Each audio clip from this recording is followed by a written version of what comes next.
This is the Global Podcast Network, where executives and professionals connect, share, and inspire. Stay tuned for the conversations that drive success.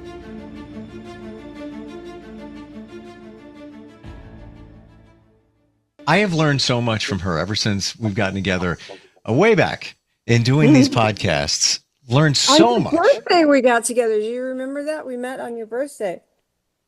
Oh my gosh. Well, it was a while ago. September 2nd? Yeah, right? look at you. Yep. Wow. What a memory you got. I knew it was like end of summer, but you know what's really weird, Steve, is that I'm high functioning autistic and I'm dyslexic. And I don't remember numbers. And if I do, sometimes I'll give you them backwards, like my social or my address, and it looks right to me. And I can also write backwards. And I had a real hard time in school because I wrote backwards. And I had to really work on getting into my left brain. But for some reason, you and I have a special relationship, and I remembered your birthday. Wow. Well, you know what? Now that you revealed that, I believe that's probably one of the reasons why you connect with dogs. Mm-hmm. Because you think differently. You're operating in a different form. Let me introduce you. First of all, I'm on that animal channel that I talked about. Yes, she is an animal. She's the woman behind the Animal Psychology Center. And today we're going to talk about protection dogs. And she can help you train your dog, change behaviors, modify. She can also, if you have a service animal, help you with that as well, and right to the point of certification, and can do that virtually. Katherine Andrews is with us today. So, protection animals. I know this is personal for you. You've shared some things, way back. Yeah. Tell us where you want to start today. Well, I'm going to tell you, I told a lie last week, and I'm going to try and get through this podcast without being a ball bag and without crying, because I was almost raped. And the reason I didn't do the podcast last week was because it had just happened. And I was so emotional, I couldn't talk and do it. I told the producer that I had a procedure on my hand, a platelet therapy, which I did. That's true. But the reason that I couldn't do the podcast was because someone who I trusted, who had become a friend of mine, tried to take advantage of me and rape me because I'd asked him to take care of me after I had this platelet procedure done on my hand. I was sedated. I had taken an oxycodone. I went to his house. I had stayed at his house before because he lives in Rapid and I live in Phillip, and it's an hour away. And I had the procedure done late in the afternoon at 3 p.m. And he was like, why don't you just stay in my guest room? And I had done it before twice over the last 6 months, because remember when I went to Dallas and got the Maine Coon kittens, and my plane got in so late, and he said, well, just stay with me. And I'm reluctant to, because I don't, if I don't know someone really, really well, especially a man, my history. I was raised in a pedophile ring. I've been kidnapped twice. And, every single time that I have been with this person, I've had my personal protection dog, Hera, my service dog, and I didn't have her with me. And I told him, this is a munchkin. I told him, I'm not going to bring Hera because I don't want you to have to babysit her and me. And he said, oh, I can think of nothing better than babysitting you. So, it's really hard for me now. I cry, but I'm so sorry. And when I refer to protection animals in the past, you've told us about being in a situation that your dog just started barking at somebody where it was just, a little off.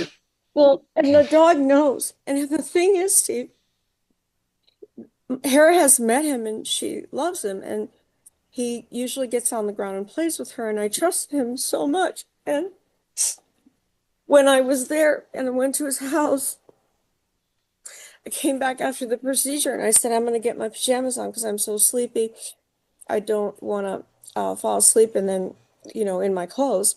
So I put my pajamas on and my bathrobe, and he said, "Well, why don't we watch a movie?" And I said, I don't know if I can stay awake, because and mind you, my hand, Steve, was 3 times the size because they had injected it, and it was, with my own platelets, and I was in pain. And they'd also done my shoulders, because I'd shared with you, I've been working all my life since I was 9 years old, and my joints are trashed, and I'm getting them all this platelet therapy done because it's like stem cell. It helps your body repair. So he walked me to the guest bedroom and then attacked me, uh, grabbed me viciously and bruised my left breast and my left thigh. I was able to push him away and get away from him, and I told him no repeatedly. I got into the guest room. And I'm shaky. I've been sedated. I've had an oxycodone. I don't do drugs. I don't smoke pot. Not that I have anything against, pot. I just don't. And if I have a glass of wine, I'm tipsy, I don't even have more than one glass of wine when I go out. So I'm a lightweight, and I able to get away from him and get into the guest room, and I barricaded the door, and I took the comforter off the bed and I wrapped myself in it and I slept under the bed. That's sad. So sorry. Oh my gosh. And I didn't have my phone. If I'd had my phone, I would have called 911 and I would have had them come get me, but I didn't. So I just went under the bed and I slept. And I got up at 5 a.m. and I thought, okay, what am I going to do? So I put my clothes on and I put like as many clothes on as I could. It was kind of funny because I was thinking, I'm going to put on all these clothes and protect myself. And so I'm like shaking, and I go into the house, and this man has millions of dollars. He's a beautiful, beautiful house. He's a highest ranking officer in the Army, Steve. I think it's a colonel. I don't know if that's the highest, but it's pretty close, right? He was CEO of a healthcare company. I'm not going to say who is actually, but I mean, his credentials are great. And he gets up and he says, like nothing happened. Hi, how are you? How are you feeling? I was eating because I needed to take an oxycodone. I was in a lot of pain. And also, we needed to go pick up my truck. So I said, oh, yeah, I have to get going and go pick up my truck. And I was sitting down at the table because I didn't want him to touch me or hug me or anything. And I he put my bags in his truck and we went and got my truck. But anyway, that's the end of the story. And I was going to go to the police and I was going to go to the app that I met him on and everything, but I contacted an attorney that I know very well in Dallas that has a very high-powered law firm. And you know what they told me? They said, don't do anything because this is a very powerful man and you might start your truck one day and you might just blow up. And they said, don't do anything. And I feel so The bad. attorney's office said that. Because they have the power like to do investigative work on a level of like a police officer and federally and all that. And they said, you don't want to touch this guy. You don't want to mess with him because he's the type of person that if you do one little thing to him, he'll kill you. You know what I mean? Like he's Wow. that mentality. So I'm not, I guess, but I feel so bad and I feel so guilty because I know it's not the first time this has happened. He lured me in. We were friends for months. And the moral of this story is if I had had my dog, when he flipped into this other personality, she would have taken him down. No question. No Mm. question. And I hate to keep saying this over and over again, but I don't go anywhere without this dog. I don't go to the grocery store. I don't go to the post office. I don't. And I know there that I feel like, and maybe there's other people out there, both men and women, that feel like they're a target. I am, and I am really trying hard to, I have a great new counselor to clear that energy because there's something about me that attracts predators, Steve. There just really is. But I just wanted to tell my listeners out there that the thing about personal protection dogs is that they, even when a person, because there are people who have dual personalities, and that's what I think this man had. Like the personality that he had, my dog was totally fine with Hera. You know, she was like lay on the floor and play with him and just looked at me like, Mom, I like this guy. And when someone flips like that, because that's what my father used to do, everyone in the neighborhood trusted him to the point of leaving their children with him. And he was the biggest pedophile on the planet. So this man has that same ability to be this person, and everyone thinks that he's this person. He's got three daughters, Steve. His oldest daughter's name's Katherine. They're both nurses. The youngest one's in college, going to become a nurse.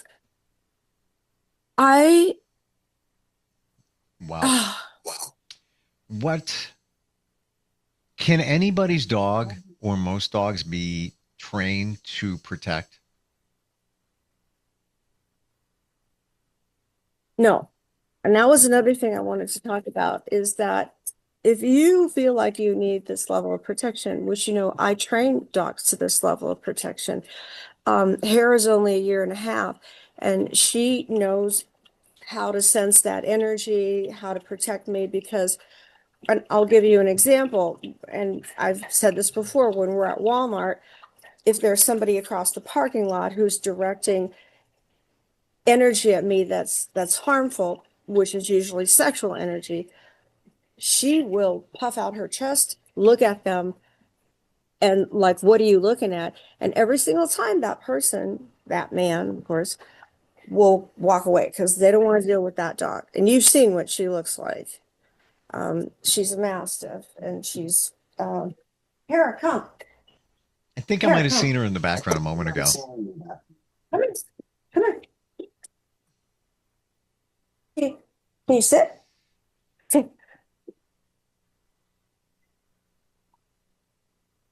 It's here. Mm. She She's is. she's She got has. power and sweetness all in one little package. Well, not Yes. little. She no. She's 110 pounds. Um, Connie Corsos are Italian Mastiffs. A lot of people will say they're not for everybody, but that's true of all your power breeds. That's why they need to be socialized at an early age. They need a trainer. They need, because they have this ability to confront a human being. Now, you're not going to get that with a Cocker Spaniel, with a, you know, I have a Cavalier Spaniel I'm training right now. He's never going to sense this. He's never going to protect you. He'll be a great service dog. I'm training him for someone. But I do have you know, the dog I talked to you about, Venus. She's a border collie Malinois. She has that genetics in her. And I've seen her confront a man like that. The same with Hera. So you have to choose a dog that has the right genetics. And that is when a professional comes in like me, because I can test a dog for those genetics. You know, like Venus is a border collie Malinois, so border collies don't really have that. A lot of them do, though. Sometimes Labradors have personal protection genetics, but what you do is just like when you take a dog through testing to see if they make a good service dog, you take them through a personal protection test to see, do they have the genetics for this? Do they have the willingness? Are they a candidate for this? But if you choose a dog that has the genetics, and I call them power dogs, your Connie Corsos, your Doberman Pinschers, your German Shepherds, your giant Schnauzers, even your Bouviers. I had a Bouvier that was tremendous. And you raise them right, you socialize them at an early age, you get them from a good breeder. You get them from a breeder who has, you know, good what do you call it? See, Jeans. Jeans. well, good genes, but also good reviews because, Oh, the you do your, breeder. Okay, the breeder. Okay. or you Yeah. contact me because I've been doing this for centuries and I know people who raise great German Shepherds, Dobermans, Corsos, contact me. I'll put you in touch with these folks because, and then we can train this dog from point A to point Z because, I had a Belgian Malinois that I lost last year. That's why I have Hera. He got killed very suddenly at 6 years old. But that dog could go into a house and search the whole house for a predator if someone was in there, was hiding. And he would hold them. He was the highest trained personal protection dog I ever had. So you can get, when I lived in Los Angeles, I trained some personal protection dogs for people who had a lot of money. And I'm telling you, they're so much better than a gun. You know what I mean? Because someone can take a gun away from you. And I, at night, forget, because I'm, here by myself. I live on the outskirts of town. I'm in the country. I forget to lock the doors when Hera's here because I know that if there's even someone on the perimeter of the house, she will go to that area and alert and she'll growl. I know if someone's on this property that shouldn't be. So that is why people, if you're sending your daughter to college, if your wife travels a lot, think about having a service dog that's also a personal protection dog because I watch Dateline obsessively and every single time I see a Dateline, I think this would have never happened if that woman had a personal Mm. protection service dog. Now, Almost every single time. I I wonder if other people have a dog that does this. Mine, if I and just in play, just messing around with them. If I were to take my hand and just, tap one of my kids like that, or like you're going to hit somebody, he starts Hmm. barking, freaking out. He won't bite anybody, but he'll come, he's never been anybody, and I don't think he Hmm. ever would. However, maybe Well, if there's a that is what I'm reason, talking about. Yes, that's the so genetics. Not every dog has that. Yes, but he has the he genetics right too. away. All you go to is, hey, really, raise your voice, put your arm up, and I think I don't even have to raise my voice. If I just put my arm up, just messing around, he'll jump in. He'll get in between two people. Like if you play fighting, like with your kids or whatever, he'll get in between. Like no, this is not the way it's supposed to be. Hmm. Um, if your Right. dog does anything like that, would you say that could be a sign that might be a good protection dog? Absolutely. That and what I would do is I would give your dog the test to make sure that aptitude is there, and then we build on that. It's Right. just like, you say the teacher comes and says, "Hey, you have a kid here who I'm teaching algebra to, and he's just taken off with it. So let's take this kid and put him in some advanced classes. Let's develop this because I think that, you know, he should start taking maybe some college level classes on algebra, geometry, physics, because that's the field he should go in. And when you have a kid, that's why they have advanced classes for kids. And when I was Sure. a kid in high school, I graduated at 16. I only went to high school for 2 years because I started taking advanced classes. I was what's called a SAP, a special ability student, and so that's dogs are the same way when they have that special ability, and the same goes for when they have the special ability for scenting, and that way we can capitalize on that ability and we can get them to be a diabetic alert dog or an anxiety alert dog, and they know like 12 hours before you're going to have a episode so they can prepare you for that. And I've had a lot of clients that were on lots of meds that when we got them, say epileptic alert dog, they were able to go off of a lot of these meds so that they could go back to work, because a lot of times they interfere with your ability to think and reason. Sure. And the dog has helped them to have a better quality of life. So there's so much value in having a service dog that can not only monitor you and your health, your blood chemistry, your blood pressure, and help you with all of these disabilities, which most of us have a disability. You know, I have PTSD to the nth degree, especially now after this. Oh my God, I got to get back into, I'm sorry you had to deal with that. And especially since this is somebody who was a friend you trusted. And unfortunately, with that trust, you let your guard down by not bringing your dog. But there's, further proof that these dogs are important. And if you think you have one or you want to explore it, we're out of time. Wow. Animalpsychologycenter.com is how somebody can reach you. And we're just scraping the surface here in terms of what you can do to help people with their dogs, change behavior, training and all of that. And you can do it virtually. Yeah, that blows my mind. Even for a service dog, you can do it virtually. Even help with the application for the certification and all of that. Katherine, thank you for sharing today. I'm so sorry that you had to go through that. I'm grateful that you're okay, physically and. Thank you. And it helps me to talk about it, because when I couldn't do it last week. I couldn't talk about it. I couldn't talk about anything. I couldn't do the podcast last week. I was so shaken. And today I was so shaken, but it empowers me to talk about it, especially with someone like you who I do trust, and I feel like I know, and sharing it with other people out there. And I hope our listeners will write in and maybe share some of their experiences, because that is all healing for all of us. Oh, completely. And especially if your dog has done something radical, let's just say that, in terms of impacting your life in a challenging situation. We'd love to hear it. Instant feedback, steve@gmail.com. Thank you for being here today. Prayers. No, I'm not going to. There's a lot of things I want to say about this individual. I need to let that go. But I'm happy that you're okay, through this whole situation. And we will talk next week. Okay. You.